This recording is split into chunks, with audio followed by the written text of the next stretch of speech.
everyone, welcome to the second issue of Swabhiman called Beyond the Red, focusing on the theme of gender, entrepreneurship, and menstruation. For this theme, we have with us today Sonal Jain, a former Young India Fellow from Ashoka University, a World Merit Fellow, and the founder of Boon Foundation. Right at the intersection of women empowerment, education, and environmental sustainability, Boon works in menstrual literacy, destigmatization, and advocating for sustainable menstrual products. It is a social enterprise offering affordable, eco friendly products to manage one's periods, working with menstruators across various socioeconomic groups in India. All right. Okay, so thank you so much for being here with us today, Sonal, and we're extremely excited to have this conversation with you. So, without further ado, let's get started. So, while we have a conversation on social norms around menstruation, I believe it makes sense to go back right to where it all started, the dreadful age of 12 years old, when you typically get your first period.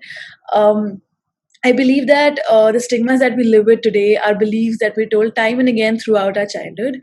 So, my question to you is that in your experience, what social stigmas did you have to face as a child, and how did they sort of structure your perspective on menstruation as you grew older?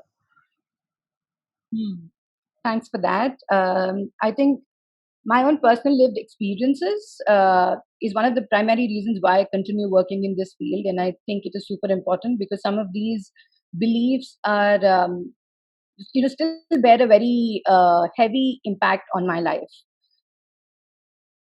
If I could, then I would largely break it down into four things. First one is normalization of pain. As someone who lives with dysmenorrhea, so I live with three menstrual disorders. Just happens that, and I also discovered them at different stages through, across my teenage that I did have them. I got diagnosed at different stages at least. I don't know if I've forever had them. First one is normalization of pain. I remember at age 13, I used to complain a lot about pain, and I would always be sushed, saying that everybody has pain. What is the big deal? Why do you have to make a scene out of it? Just go suffer in silence. I think we really need to break this culture of suffering in silence, and also need to stop normalizing pain. Often, I mean, there's also research now that women's pain that is caused pain in women's bodies is often sidelined because it said that women can't bear a lot of pain, which is why probably they keep complaining of pain, which is not true. With dysmenorrhea, which is extreme period pain, it can happen because of muscular pain. It can also happen different for variety of reasons. But if it goes undiagnosed, the person who is bearing the pain, it can be very difficult for them because it could be debilitating, and this might interfere with their regular lives. Could be work, could be other things as well. And there's also secondary reasons why this might happen. So there might be underlying conditions, and pain is just one of the symptoms. There could be endometriosis, could be PCOS, could be a bunch of other things. So it's important to get it diagnosed. Normalization of pain, I think, was the most difficult for me because I grew up in a conservative Marwadi household where menstruators would be asked to eat separately, to sleep separately on the floor, not on bedding, and we had to wash our own clothes, our own utensils. Basically, anything we touched became untouchable for the rest of the family. So, in such a space where I was experiencing excruciating pain, to be burdened with further work was even more difficult. And I think that's why I started rebelling all the more because there was simply no way I could get out of bed. How was I expected to do anything further? The second one was menstrual exclusion. So first would be pain, second would be exclusion. Exclusion just didn't make sense to me because I was really looking forward to some care and support, whereas what I was met with is hostility and also um, being treated differently, basically discrimination. And that. The shaming around periods was a problem because every time I went to my parents with, when I say parents, mostly my mother, with period pain, it would mostly be, okay, there's nothing wrong. And then one day at age 13 or 14, I remember walking out of the toilet with a golf ball size clot and asking if it was normal. It was this big. And my mom got super worried and then ushered me to a gynecologist. And that's when I got diagnosed with PCOS for the first time. And she would still not talk about PCOS in public, neither let me talk about PCOS.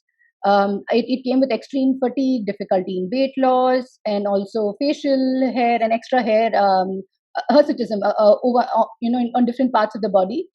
And birth control pills further caused mood swings, nausea, etc. But I was not allowed to talk about it, even with my sister or with other people in the family, with friends, etc., because it was considered stigma. And that was problematic because when I went to college, it was difficult for people to understand why did I have these cycles where sometimes I was able to perform my best, but then sometimes right before my period, I would withdraw in, and it would be really, really difficult for me to do things. So the shaming around disorders essentially didn't allow me to seek the support that I could possibly seek, at least from people outside the house, because this was ingrained that yes, there is shame around periods and you don't talk about it. And especially about PCOS, if you talk, then people are going to think that one is infertile, which is a myth.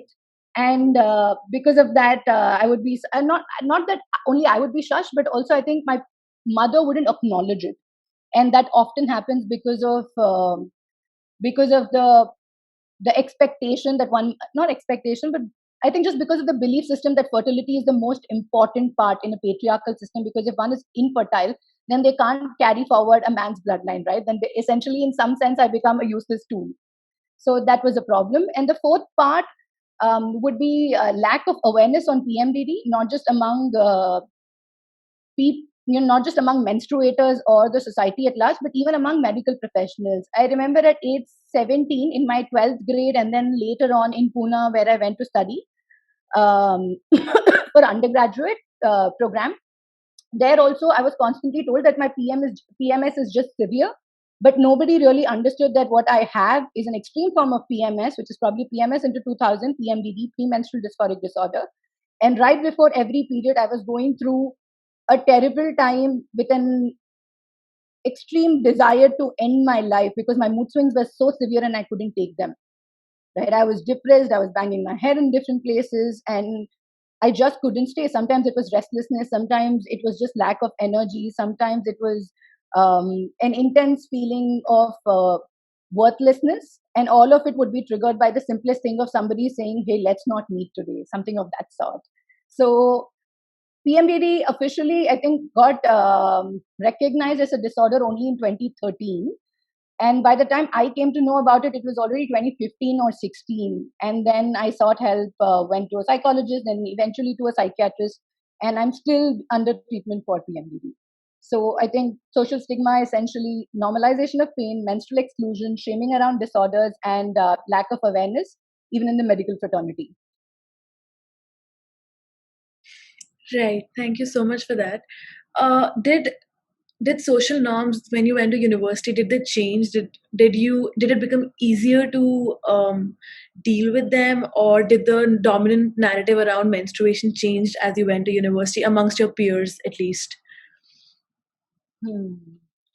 I'm not sure how it was there, but I think I would attribute a large portion of it to my own conditioning rather than how it was there. I would just not talk about it.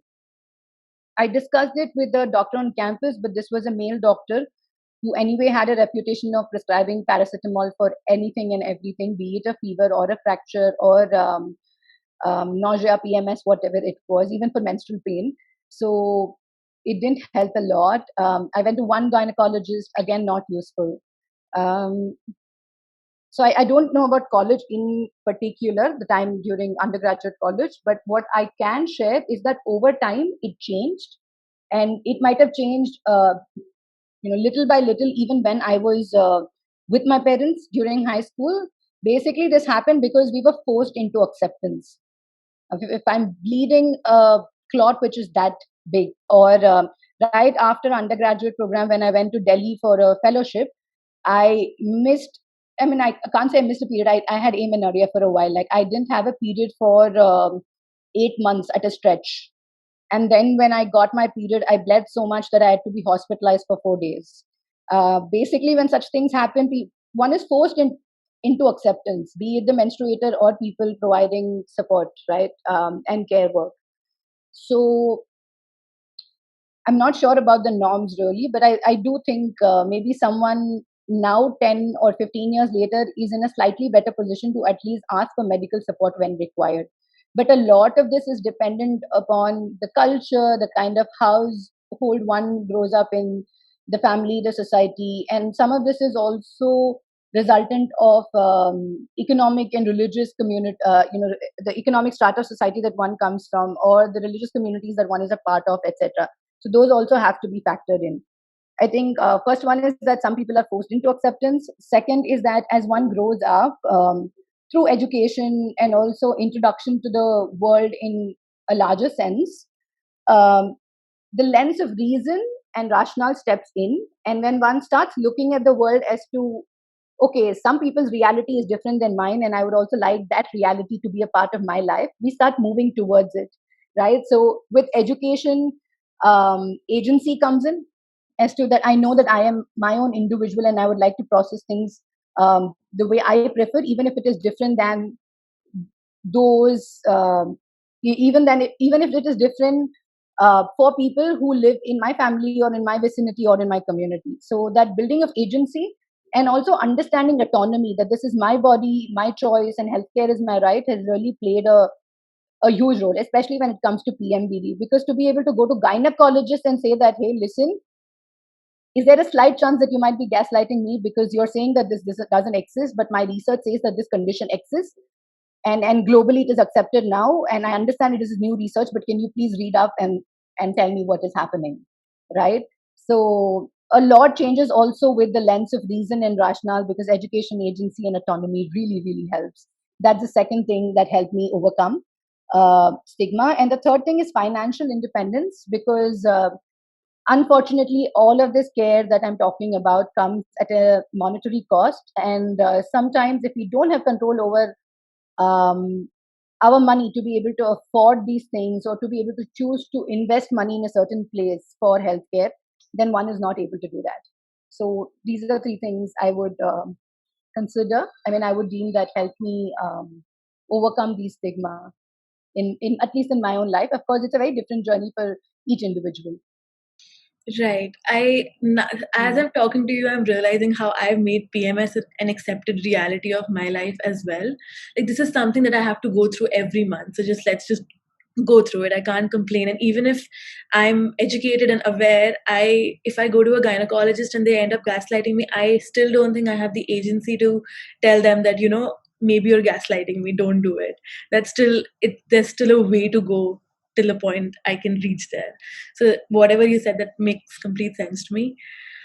And Uh, also a little more research, in the sense that now that you and I are people who have access to research online, offline, etc., perhaps understand that, okay, if it's PMS, join a support circle and see what other people are doing and try and compare notes and experiences. Go to a psychologist who's probably able to help you more than a gynecologist, and then figure out if you need medicines to help as well. right. And more than anything, a lot of it is also inner work, especially when it comes to psychological problems. The solution is also then psychological and a lot of inner work. So I plan my month in such a way that the last week, the final week, especially 3 4 days right before my period, when my period is regular because I have PCOS. So I plan it in such a way that it is slightly lighter, and I also don't talk to too many people, because I know I am sensitive to hormones and reactions and other things in my environment. And a lot of grounding technique and then mindfulness helps. So it's up to us to take that responsibility of how can we be healthier for ourselves and also for people in our lives, just as a way of gratitude for all the value and contributions they make and the joy they bring to our lives. Right. Okay. Okay, that's great. Now I'd like to shift our attention towards Boon, which is this great social enterprise that you co-founded, focusing on menstrual literacy and advocacy of menstrual products through workshops in rural India. And the point of question that I had in my mind was that while interacting with Indian rural women in these workshops, did you feel that one social norm around menstruation was dominating more than the other, possibly something that you had to pay more extra attention to? Hmm. Okay. First off, I would like us to use the term menstruators rather than women, because not all those who menstruate are women, and not all women menstruate. People across the gender spectrum, such as trans men, non binary people, also menstruate. And trans women or women with menstrual disorders might not be able to menstruate. So let's be sensitive to that. Let's use the term menstruators. And about embedded stigma, which is different across the country, definitely. Mm,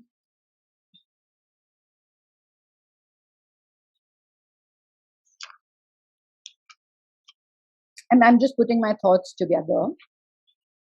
Could you repeat the question, because I think it was slightly longer question. I'd like to answer to the point. Right. So my question was that did you, while conducting workshops and advocating for menstrual products, was there one social norm that you felt like you had to tackle more than the other? For example, were more people coming to you with saying that, if it's an insertable product, what if it leads to the alteration of virginity? That might be a dominant social norm in some places. So that's essentially what I'm asking. Was one social norm more prevalent than the other in a specific area? Hmm. It is definitely so, because context is different. But largely, at least in the non-tribal parts, non-tribal communities, I think it might be slightly similar. Example, virginity was a question that popped up in a very reputed women's college in Delhi, and it will also come up, say, in a farming community in Maharashtra and in villages in Uttarakhand and Himachal Pradesh where we worked at. But it did not come up in communities where we worked, say, at least one in Northeast, which I facilitated, a couple of them in the central belt of India, with children from tribal communities. So that I think is the primary difference. But apart from that, if I look at different socio different people from different economic strata in the same space, maybe like just say the metropolitan city of Chennai, or just in a particular village, it would still come up because culture is shared, right? So a landowning community, a person from a landowning community to a person from a person who belongs to a family where primary source of income is daily wage, both of them would be. But if they come from a similar geographical space and a similar culture, then it would still be common that their concerns are similar. Yeah. And about tackling this, or our approach to this, has always be first access to correct information. A lot of people, and I think this is true for every workshop that I've done, including in corporate spaces where people do not know enough, like we do not know enough about our bodies. When we talk about where our nostrils end, or where our esophagus, where the food pipe ends, we can most likely say lungs and stomach, etc. But when we have to talk about where our vagina ends, maybe we won't be able to tell that, or the difference between vagina and a vulva, or how many holes do we have below our belly button. Most people think it's only two or one, right? And it's in fact three. So just having access to right information as to what happens in our body, what is our body like, what are the options, what are the options available in the world, what are the options available in India and our immediate vicinity. Access to right information goes a long way in helping us decide what we want, and can we get it is the second question. Then now, even in deciding what we want, it's most likely like, okay, these are the options, right? So this is like a big river, or like a big bowl with water, and then I am the sponge. But as a sponge, if my absorption capacity is not that much, then I'm not able to pick how much water I want. I'm still not be going to be able to make the choices I want. So then it depends upon altering myself, depends upon bringing behavioral change and change in mindsets in myself. So that happens when there is unlearning of conditioning about, if my body is impure, I'm never going to want to touch my vulva, right? Because if my body is impure when I'm menstruating, and menstrual blood is impure, and 70% Indian mothers think that menstruation is a dirty process and our bodies are impure. I think this is data quoted by a DASRA report in 2016, if I'm not wrong. Then I'm not going to want to touch my vulva, right? So that impurity, virginity, all of this require, what is virginity? The emotional value we place to not having sex. Hmm. And then virginity being an emotional and a social concept and not a biological or a medical concept. All of this requires a lot of unconditioning. So I think that is the second step. First one, access to information. Second one would be unlearning, conditioning, which has happened across years. And third one is to build agency, to understand that I can make choices for myself. Right. Right? How do I process this information? What do I want? And to know that I can all, and I think it also comes with a certain level of confidence that I should be able to make choices for myself. Right? Now, I want to, but can I? I think that's where it steps in. And the fourth one would be infrastructure building. Now, okay, great. I want to use a menstrual cup or a cloth pad or a sea sponge or some other product, but what if I don't have access to it? Or what if I have access, but using a menstrual cup or a cloth pad requires something that I don't have in my vicinity, in the sense that if I want to use a cloth pad, then I should have access to water to wash the cloth pad, and I should also have access to a place where I can dry this cloth pad in sunlight so that sunlight can act as a disinfectant, right? If I want to use a menstrual cup, I should have access to a place where I can sterilize the cup, basically put it in boiling water for 5 minutes before and after the end of my period. So I should have access to those spaces as well also, right? So infrastructure could mean things like access to privacy, access to toilet, access to clean water, access to cleaning areas, etc. And we need systems, right, to aid this change as well. So if we are going to ask people to use a menstrual cup, or not ask ask in the sense advocate for it, and people do want to take it up, then we'll need to see how can we create those spaces, be it in um, we don't have shelters for homeless people in India per se. I wanted to mention that, but let's say we're working with public toilets, which homeless people might use, and if we want to do something there, or if we're talking about teachers and students in government schools, or students who live in boarding facilities in the central belt of India, then if you're going to be advocating for these products or talking about these, and some students do want to switch, then how are we going to enable that? Because we'll also have to support them with that kind of infrastructure. And if these are people who predominantly don't have access to internet for any kind of information, or who don't have a doctor on call whom they can consult, then we also need to see, is there a support group that we can come up with who can help them in case the cup gets stuck, or um, I mean, when we say cup gets stuck, it doesn't get stuck. It's just that it might need a little more a little more patience to deal with, or probably in panic we're forgetting to take it out the right way, maybe pinch to break the suction, to create a vacuum, and all of those. To one has a problem like my cloth pad continuously keeps flipping, so I'm not sure what to do. So there are small things that we can do, just small tweakings in order to get to use the product right, but in a setting where people might not have access to get this right information, what would they do? So it's important to provide that system as well. um, yeah, with I think fourth one was infrastructure and systems to aid change. So that would come with access to privacy, and when I say privacy, not just for products but even for health, right? If someone is trying to use a menstrual cup and then later figures out that they have vaginismus, or and wants to get a diagnosis, or it could be about STIs, it could be about other menstrual health conditions, etc. So how can we give them? How can we enable that access of a healthcare provider? That is important. And the second thing, within this infrastructure itself, it's also that when it comes to sexual and reproductive health, I think privacy per se is a very compromised topic in India, because I know of communities where menstruators want to take birth control pills, they want to use condoms, but it is really difficult because their partners or people in their families might not be open to that support, and this usually has to be done in a harsh situation.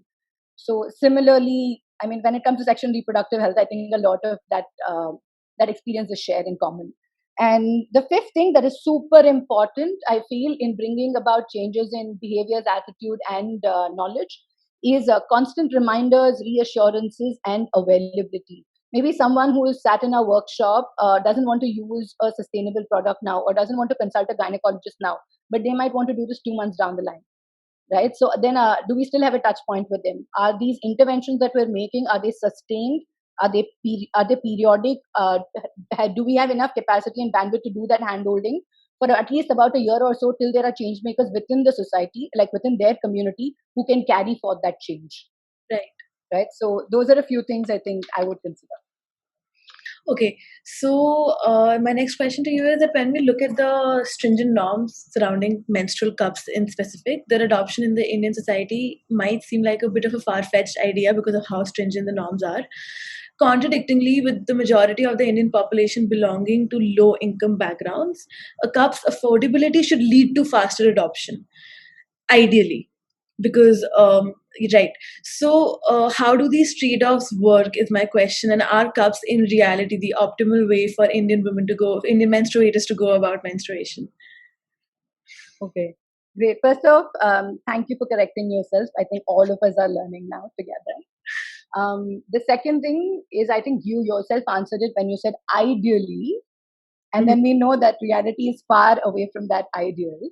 Um, when we say that, when we're asking rather that are cups the most efficient way, I'm not sure. I mean, every menstruator must have a choice on the product that they want to use for their body. So I don't think enforcing something is the way to go.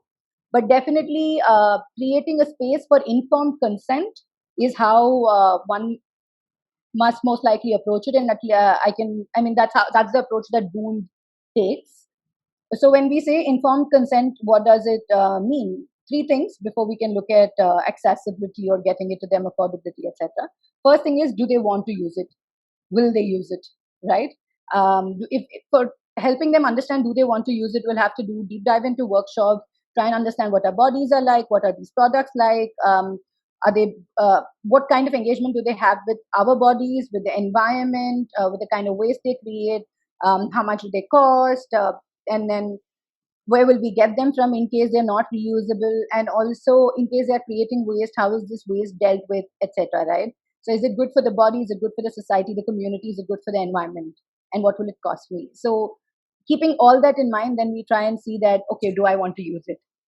And the second thing is that if I do want to use it, then how do I make it available?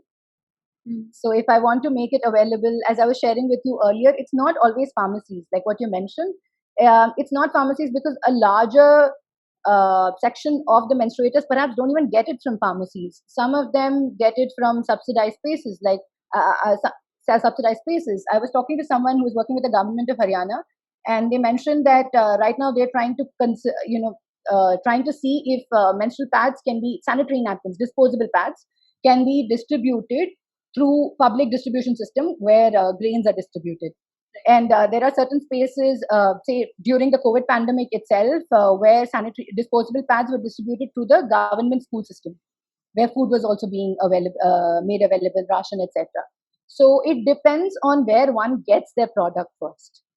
In case we want to make it available, the government may, the public sector government way, which is how I think one should approach in a country like India. That's the only way, like a huge majority can choose as well.